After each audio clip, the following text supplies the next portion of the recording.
Of the global Fortune 500 companies, only 50 are American. Wall Street and many corporate executives are awash in huge salaries and bonuses that verge on obscenities. Yet the average American worker's compensation grew only 0.1% in the last decade.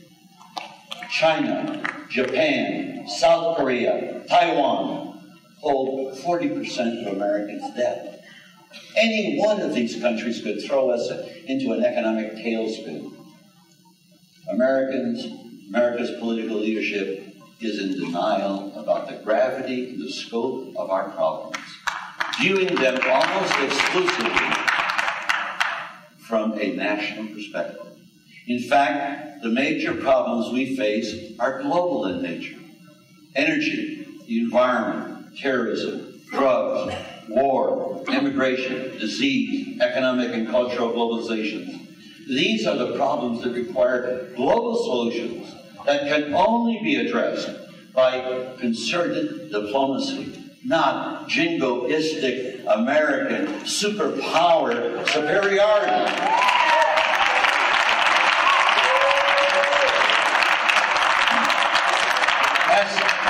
As the current and former residents of the Gulf Coast to rank our national political leadership for effectiveness, either now or during the last 17 months following the ravages of Hurricane Katrina and Rita.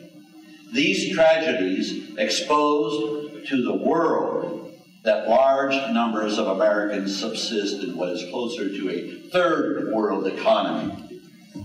These tragedies exposed how callous we are to the plight of the poor. These tragedies expose strains of racism we refuse to acknowledge.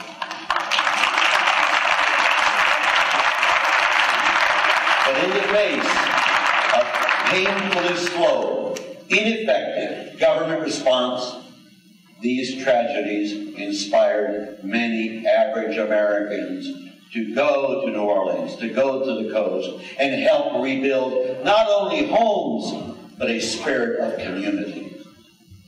Our political leadership must begin to tell Americans the truth. So I'll start right now. The United States is number one. We are number one in the production of weapons. We are number one in consumer spending. We are number one in government, commercial, and personal debt. We are number one in the number of people we have in prison. We are number one in energy consumption, and we are number one in the environmental pollution we produce. That's what we do. Nothing to be proud of. Our Democratic congressional leaders are attempting to address some of these problems. But there are some serious limitations to the ability of even well-intentioned political leaders.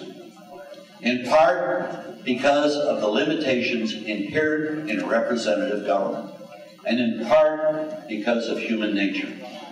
Now, some skeptics might say that twisting the truth and for political ends is just politics as usual, and that politics as usual is in the nature of representative government. They accept as benign a system of 30,000 Washington lobbyists bundling campaign contributions for the election of politicians who then support and vote for the interest of those lobbyists' clients. But the system is not benign. The corruption is real and cannot be reformed by those who are enriched by the corruption. Only the people can correct these structural flaws in representative government if they become lawmakers, as envisioned by George Washington when he said, "The basis of all political systems is the right of the people to make and to alter their constitutions of government." He was right to affirm lawmakers that the people can be lawmakers on a par with their representative lawmakers in Congress. We, the people, are the fount of all political power. we have the right to propose and enact the National Initiative for Democracy, a legislative package that includes a constitutional amendment and a federal statute that empowers Americans as lawmakers. A majority of Americans, 60 million, will have to vote for this law in order to make it the law of the land. The National Initiative does not abolish representative government. In fact, it makes it work a hell of a lot better than it does now. But what this does, it adds a check to our system of checks and balances. You know what that check is? We the people, you the people. The National Initiative will provide a mechanism for us to finally have a government, not just of and for the people, but for the first time in our history, a government by the people. I believe that we can have laws and policies that are more moral and more reflective of the public interest if the people can exercise their collective self-interest by voting on major issues that affect their lives. 24 states and several hundred communities already permit the people to make laws. Why not make laws at the national level? The National Initiative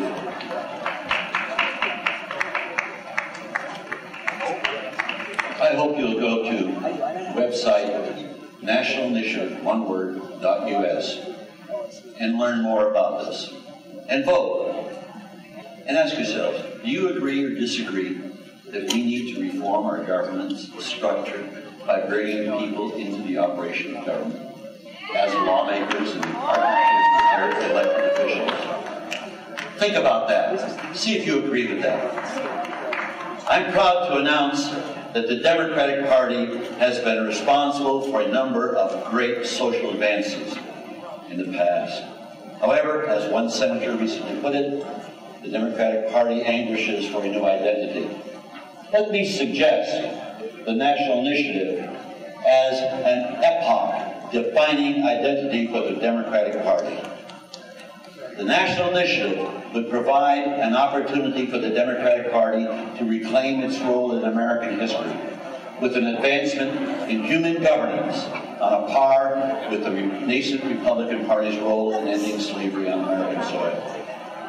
The Democratic Party has the opportunity to undertake a change in the paradigm of human governance and champion the lost vision of our founders and help make we the people lawmakers. The statement of our founders cannot be clearer about their vision, and you can read it on the placards in the audience. They had faith in the American people. Can we have any less faith in ourselves? In this campaign, you will hear from many who would be president. Judge us not on how much money we can raise from those who buy influence. Rather, judge us on what we've done and judge us on solutions we offer. I have unreserved faith in the people. Let me state that again. Because to buy in to empowering the people, you have to have unreserved faith in the people. And I'll use my candidacy to champion empowering the people as lawmakers. As real lawmakers with real power, which is the real power that exists in all governments of the world, making laws. Thank you.